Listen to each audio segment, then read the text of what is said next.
second one here does look like it's had more use than the one that I was trying to get working. So maybe this one won't be too much of an issue to fix. So this is the second one, and it's got some Velcro here. That obviously helped whatever was connected to it to stay in place. So that's a bit of an initiative that someone showed. Please power on. Looking at the back of both of these models, it's quite interesting. So this one that's obviously in better condition, except for those keys that don't seem to be working, that's this one here. And then if we look at the other one that looks very worn, I think that it's a very early version. It's even got a number stamped there. Maybe that's something that Sinclair put on, or maybe it was in a classroom and someone stamped that on. I'm not sure, but it says here patent pending, which is what everyone said, but it also says made in the UK. I think that this one is probably older. Video doesn't look too good, does it?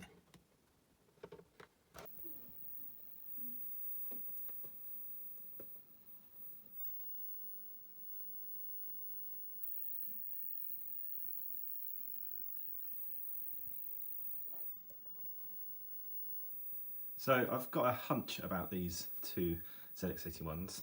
Now the one that I've got plugged in seems to display the best picture. So I figure that this is a later revision, one that is probably more compatible with sort of colour portables and also obviously black and white TVs, but probably had a more stable output on the video.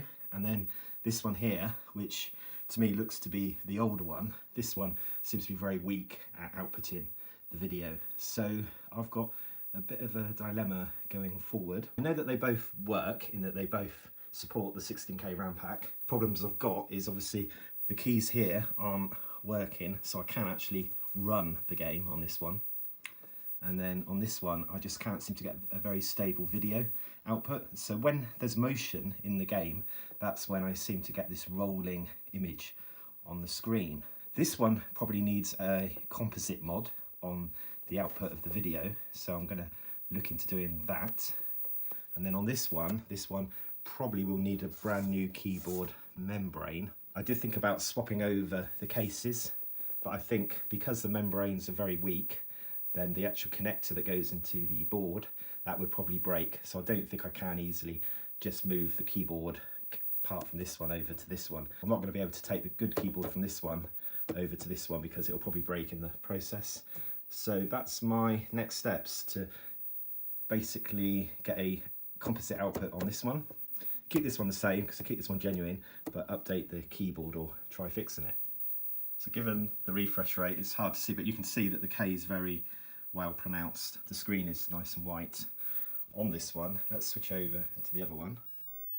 So you do kind of get a picture, but it is more grayer, and as soon as you do anything on this with motion, it just starts doing that weird scrolling.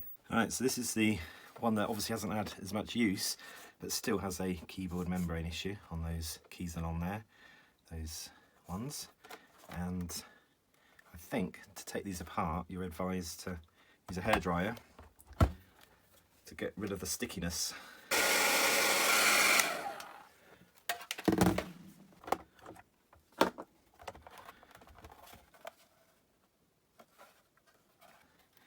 I thought a board might be on here, but it's not.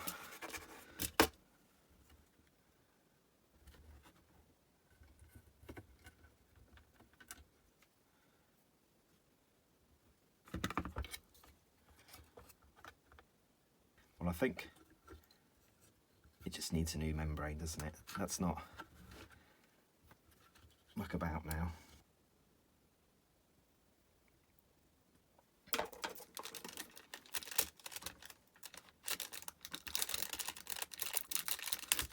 A week has gone by and I have ordered a replacement membrane keyboard for the ZX81, so I can at least get one of them working. This is the membrane. It came in a cardboard reinforced envelope, and I think there's a card in here. So I bought it on eBay, but thanks to ZX Renew, hopefully I can be refreshing the old into the new. So you can see the difference straight away in the connectors, but other than that, it looks pretty similar. It's got a very nice adhesive pad on the back, massive one, so it looks like I'm going to have to use heat probably to get the old one off. It's so aged and brittle that it's just no good basically. You can't really do anything to save it. So just have a look at the board in a little bit more detail. A few jumper wires going on there. That's the modulator on this one, so maybe that's an uprated one.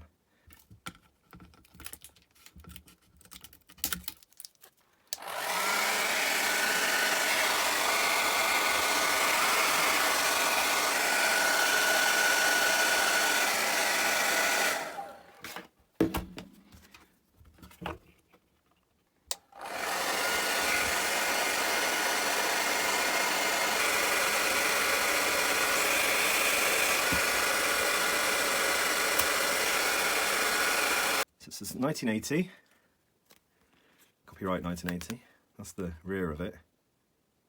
I suppose I should keep it, because it could work again, couldn't it? What I mean is you could basically use wires, couldn't you, to go from here to the connector. So the only difference is the hidden 1980. It's slightly lighter as well, the keyboard. It's a very good reproduction though.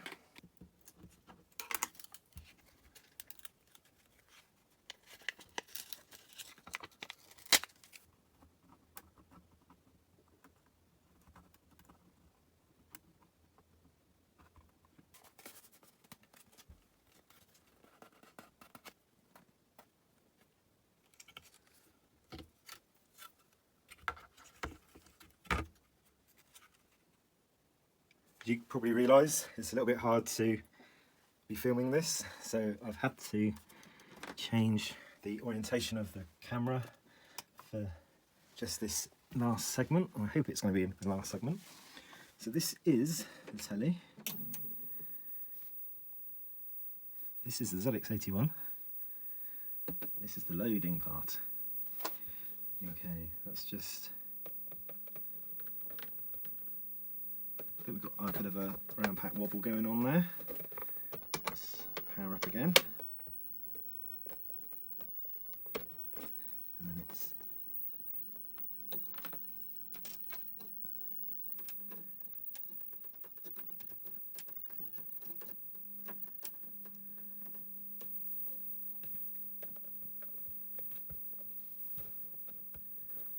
Yay. Keyboard looks like it's working. But it seems to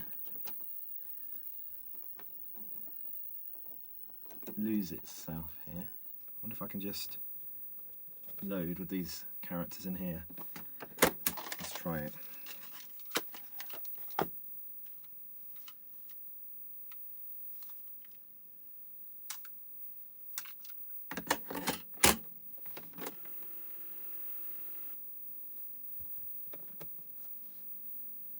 There was a lot of trepidation and anguish sometimes loading up these old computers. I don't know if this is set maybe too loud, we'll see. And given this tape is 1982, I've got that against me as well. It seems to be sufficient quality to still load, so that's good. So it looks like it's loaded, and then I think it's crashed. Just seeing. I'm not happy with that. Oh, it looks like it's gone again. I could push some of these slightly in to make probably better contact. Still got this. So if I go new, A comes up. Right, new.